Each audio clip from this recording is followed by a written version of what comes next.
크롬 브라우저 확장 프로그램에 대한 표적 공급망 공격. 포어터네트 보안 장비의 치명적인 인증 우회 취약점에 대한 분석입니다. 이것은 네스틸 뉴스 리뷰 에피소드 2이제 무엇을 바꿀 수 있을까요? 다시 돌아오신 것을 환영합니다. 네스틸 뉴스 리뷰 2편입니다. 오늘의 첫 번째 이야기, 세코이아의 콰인틴 브루주와 위협 탐지 및 연구팀에서 제공는 크롬 브라우저 확장 프로그램에 대한 표적 공급망 공격에 관한 내용입니다. 이 공격은 보안 회사가 제작한 크롬 브라우저 확장 프로그램에 영향을 미치기 시작한 후에 처음으로 발견되었습니다. 이 공격은 크롬 브라우저 확장 프로그램에 영향을 미치기 시작한 후에 처음으로 발견되었습니다. 공격자들은 이 크롬 확장 프로그램 개발자의 계정에 접근할 수 있게 되었습니다. 그 후 공격자들은 확장 프로그램에 악성 코드를 추가하고 수정된 확장 프로그램을 구글 크롬 웹스토어에 업로드했습니다. 세코이아 팀의 조사에 따르면 공격자가 10여 개의 크롬 확장 프로그램을 손상시켰으며 이로 인해 수십만 명의 최종 사용자가 영향을 받을 수 있는 것으로 확인되었습니다. 브라우저 확장 프로그램이 예상치 못하게 작동하는 사례는 사이버 보안 뉴스에서 자주 다룹니다. 최근 시큐어 NX의 존 펑러가 심층 분석한 사례는 또 다른 사례입니다. 공급망 침해라는 개념은 많은 사이버 보안 헤드라인을 장식했지만 다른 분야에서도 유사한 비유가 존재합니다. 예를 들어 여러 공급업체로부터 재료를 조달하는 식당을 상상해 보십시오. 조달하는 원재료가 오염되지 않았는지 확인해야 합니다. 또는 자동차 제조업의 경우 부품이 다양한 소규모 회사에서 공급됩니다. 자동차 제조업체는 공급업체가 사용하는 제조시설을 검사하고 현장 검사를 실시하고 보안 표준을 준수하는지 확인해야 합니다. 궁극적으로 결함이 있는 부품이나 조작된 부품이 자동차에 들어가는 것을 방지하기 위해서입니다. 소프트웨어도 마찬가지입니다. 그렇다면 이 글은 누구를 위한 것일까요? 5x5 관련성 매트릭스. 저는 이를 바파의 관련성 매트릭스라고 부릅니다. 줄여서 바람이라고도 합니다. 를 보면 이 글은 주로 보안팀과 관련이 있으며 기술적 지식을 갖춘 필수에게도 적용될 수 있습니다. 그렇다면 무엇을 할 수 있을까요? 보안팀의 일원이라면 가장 먼저 해야 할 일은 이 기사에서 제공하는 IOC를 확인하는 것입니다. 이를 심에 입력하고 일치하는 항목이 있는지 확인하십시오. 후속 조치 앞으로 그 위험을 줄일 수 있는 방법을 찾는 것입니다. 가장 효과적인 방법은 조직에 배포된 타사 브라우저 확장 프로그램을 줄이거나 없애고 예를 들어 GPO 또는 인턴을 통해 중앙에서 제어하는 것입니다. 직원이 업무를 위해 타사 크롬 확장 프로그램이 필요한 경우 일상적인 웹 브라우징을 수행하는 브라우저를 비즈니스 기능에 사용되고 인터넷 액세스가 제한된 기업 브라우저와 분리하는 것을 고려해 보십시오. 이런 식으로 노출 또는 취약성 표면을 줄일 수 있습니다. 아일런드라는 회사는 기업 브라우저 분야를 선도하고 있으며 조직이 매우 세분화된 제어를 통해 브라우저를 배포할 수 있도록 합니다. 마이크로소프트를 포함한 다른 벤더들도 따라잡기 위해 노력하고 있지만 아일런드가 먼저 출발했습니다. 키소라면 브라우저 확장 프로그램이 조직에 미치는 위험에 대해 팀과 논의해 볼 수 있습니다. 현재 통제 시스템이 모든 사람이 브라우저 확장 프로그램을 설치할 수 있도록 허용하고 있으며 이로 인해 조직이 악의적인 위협에 무심코 노출될 수 있습니다. 아니면 이미 통제 시스템이 마련되어 있습니까? 보안팀이 현재 통제 시스템에 대해 어느 정도 만족하고 있습니까? 침투 테스터가 악성 확장 프로그램을 설치하도록 설득할 수 없을 것이라고 확신합니까? 아니면 브라우저 제어를 개선할 여지가 있습니까?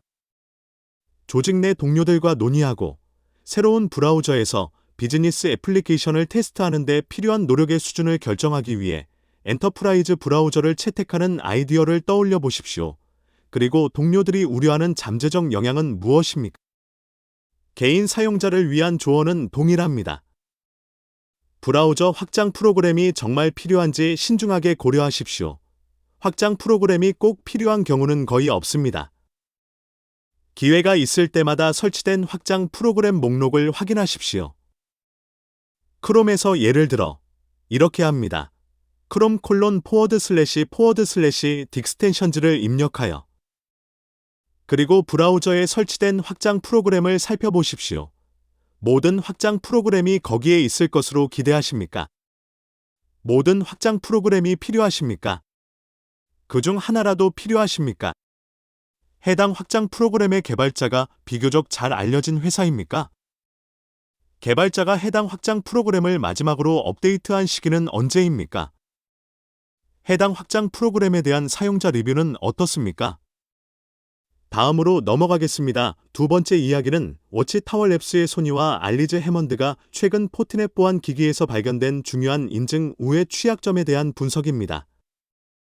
이 보고서는 취약점에 대한 심층 분석이며 포트게이트에서 슈퍼관리자 액세스 권한을 얻기 위해 공격자가 어떻게 이 취약점을 악용하는지 조사합니다. 이 취약점을 악용하면 권한이 없는 당사자가 영향을 받는 시스템을 완전히 제어할 수 있습니다.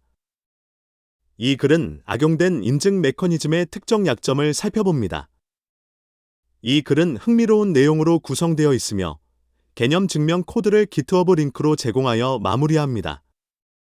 그렇다면 이 글은 누구에게 가장 관련성이 높은 것일까요? 버파의 관련성 매트릭스, 렐러번시 메일릭스, 는 어떤 내용을 담고 있을까요? 점수를 보면 이 글은 주로 보안팀과 기술적 지식을 갖춘 케이스에게 유용하다는 것을 알 수 있습니다.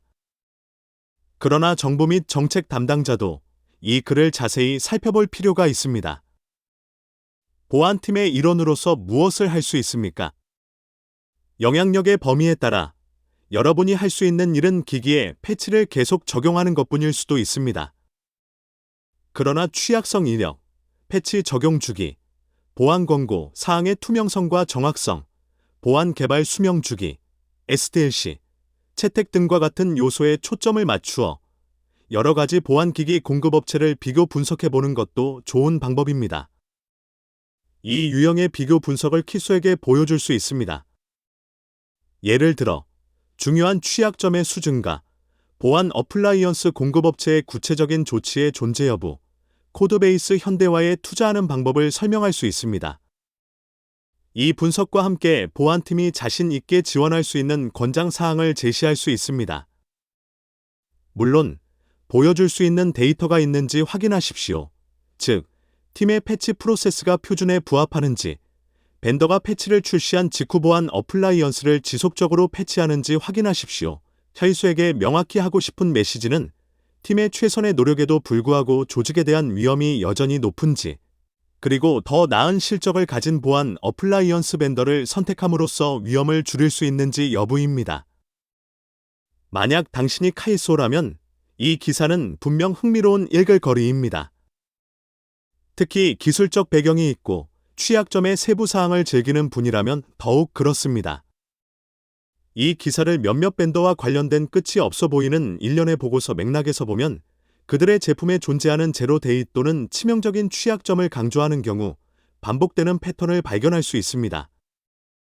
문제는 반복되는 패턴에 익숙하냐는 것입니다. 또는 그 패턴에 만족하느냐는 것입니다. 변화를 일으키기 위해 한 공급업체의 기기를 다른 공급업체의 기기로 교체할 수 있을 만큼 충분한지 여부가 중요합니다. 이 대화에 빠지기 쉬운 일반적인 함정, 즉 논리적 함정이 있습니다. 모든 공급업체의 제품에는 보안 취약점이 있을 것이다 라는 감정을 불러일으키고 따라서 번거로운 과정을 거쳐서 하나에서 다른 것으로 마이그레이션하는 것, 보안 담당자를 재교육해야 하는 것, 그리고 조직에 불편을 주는 것에는 아무런 의미가 없다는 생각이 듭니다. 의심할 여지 없이 여러분은 이 논리에 대해 좋은 답변을 가지고 있을 것입니다. 예를 들어, 객관적인 진실을 확인하기 위해 이용 가능하고 검증 가능한 사실에 근거하여 중립적인 관점에서 질문을 평가하기 위해 대화를 재구성하는 것과 같은 것입니다. 예를 들어, 공급업체가 보안 사고, 완화 조치, 근본 원인 분석에 대해 공개적으로 밝혔습니까? 공급업체가 안전한 코딩 관행을 사용합니까? 시간이 지남에 따라 중요하고 심각도가 높은 취약점의 수를 추적하면 어떤 그림이 그려지기 시작합니다. 추세를 살펴보십시오. 취약점의 수가 증가하거나 감소합니까? 패치가 적시에 제공됩니까? 아니면 지연됩니까? 궁극적으로 이것을 조직의 위험 언어로 번역해야 합니다. 현재 공급업체의 실적은 조직의 운영 위험 또는 재무 위험을 어떻게 증가 또는 감소시킵니까? 또는 평판 위험. 같은 벤더의 장비를 배포한 다른 조직의 동료들 또는 다른 벤더의 동료들로부터 어떤 피드백을 받았는지. 마지막으로 정보 및 정책 관련 독자를 위해 이 기사는 상당히 상세하지만 보안 벤더의 실적에 초점을 맞춰 반복되는 제품 취약성으로 인해 고객에게 재정적 손실을 초래한 사례에 대해 살펴볼 수 있습니다. 그리고 규제 조치를 시행하거나 강화하려는 욕구가 있는지 판단합니다. 위반으로부터 조직을 보호하기 위해 합리적인 조치를 취했음을 증명할 수 있지만 그럼에도 불구하고 영향을 받았고 그 결과 재정적 영향을 받은 고객을 보호합니다. 보안 벤더가 제품을 개선하도록 장려하는 인센티브가 현재 존재합니까? 고객들이 더 성숙한 벤더에게 보상을 제공합니까? 데이터는 어떤 궤적을 보여줍니까? 기존의 처벌이 보안 관행을 개선하는 데 도움이 됩니까? 아니면 동일한 위반이 반복되고 있습니까? 규제 조치가 시행된 곳에서 관찰 가능한 의도하지 않은 결과에는 어떤 것들이 있을까요? 그게 다입니다. 이것이 에피소드 2입니다. 저는 파파다리오 이자디니아입니다. 이 에피소드를 준비하는 동안 제가 즐거웠던 것처럼 여러분도 이 에피소드를 즐겁게 들으셨기를 바랍니다. 네스트 라디오는 AI가 생성한 음성을 사용하여 사이버 보안 이야기와 토론을 다양한 언어로 청취자들과 공유하는 이니셔티브입니다. 다루었으면 하는 이야기나 더 자세히 알아보고 싶은 질문이 있다면 nestradio.net으로 저에게 연락해주세요. 이 콘텐츠가 마음에 드신다면 친구들에게도 알려주세요. 그리고 기억하세요. 호기심을 유지하세요.